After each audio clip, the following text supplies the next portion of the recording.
This is the Horse Radio Network.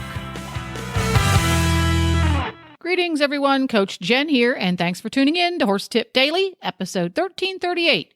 Today's tip is an excerpt from the Horses in the Morning podcast here on Horse Radio Network, featuring Grand Prix jumper Emily Wood and her intrepid co-host Glenn the Geek, and they're going to answer a listener question about how a rider can develop a good eye to the jump.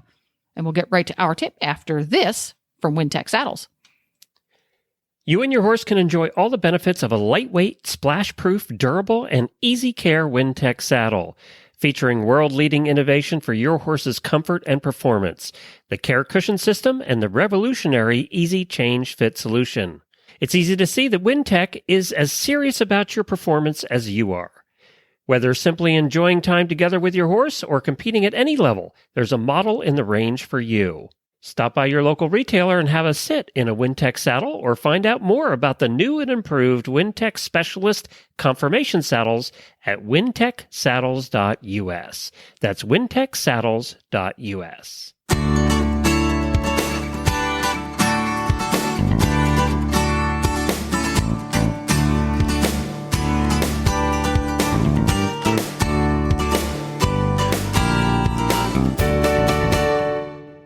Wait, this is a rider question. What's the best way to develop your eye for a distance? Oh, that's a good one. I like that one. That, honestly, okay, breaking it down for your coursework, whether you're jumping a single jump or you're going and jumping around, the World Cup finals, whatever it is that you're doing, the math for courses is on a 12-foot canter. So your job is to hold a 12-foot canter around the whole course, not in the corners because you're turning, and naturally you'll hold a shorter canter in a corner.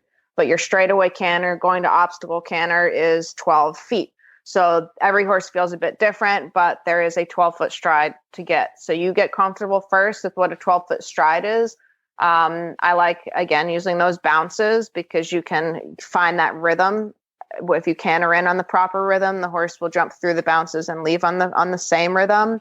But as far, so you first you've got that rhythm consistent. You know what 12 feet feels like. Then from there, when you're going around the course, you want to pick the least dramatic decision, whatever it is, as you're cantering to the jump. If you're 4 strides away, you're just thinking, how many 12-foot canter strides can I get until I get to that jump, making the least dramatic decision.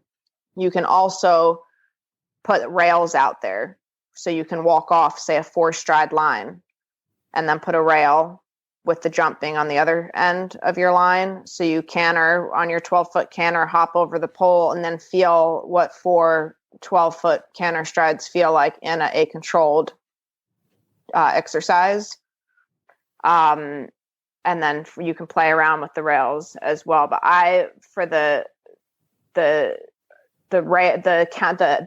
your eye getting sharp like that, it really just comes down to rhythm, and it comes down to not changing your rhythm. People's eye jump around because their rhythm jumps around, and then their horse's eye stops working. You've got your horse in the equation too. So if you're going from an 8-foot to a 10-foot to a 12-foot to a 14-foot back to a 12-foot, oh, you don't see it. Now you're pulling, and now you're kicking, and then now you're back on a 13-foot.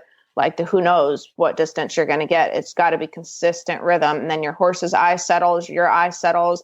Oddly, somebody told me this ages ago, and I found it to be true. It's so true. A lot of times when you don't see the distance, when you don't have that, there it is moment, you're on it.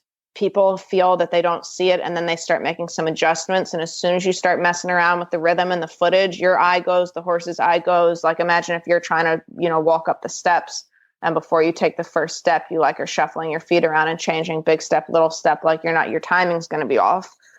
But that's mainly the biggest thing. And when you don't see it, don't panic, don't change anything. That's the kiss of death. Stay the same over little jumps, practice over little jumps, so that you don't get the nerves first. But once you get the hang of it, they just come up, they come to you. Everyone thinks you have to look for them. Don't look for them. Let them come, they come to you. Hold your canter rhythm. It's not about the distance. The distance is like a symptom of a good canter rhythm. And that wraps it up for today, folks. You can find all of your favorite Horse Radio Network shows on your favorite podcatcher or on the Horse Radio Network app for your iPhone or Android. Just go to your app store and download it. It's free and easy to use. This is Coach Jen, and I will be back again soon with another tip. And until then, go ride your horse. The Horse Radio Network and the Horse Radio Network hosts are not responsible for statements made by guests on the Horse Tip Daily.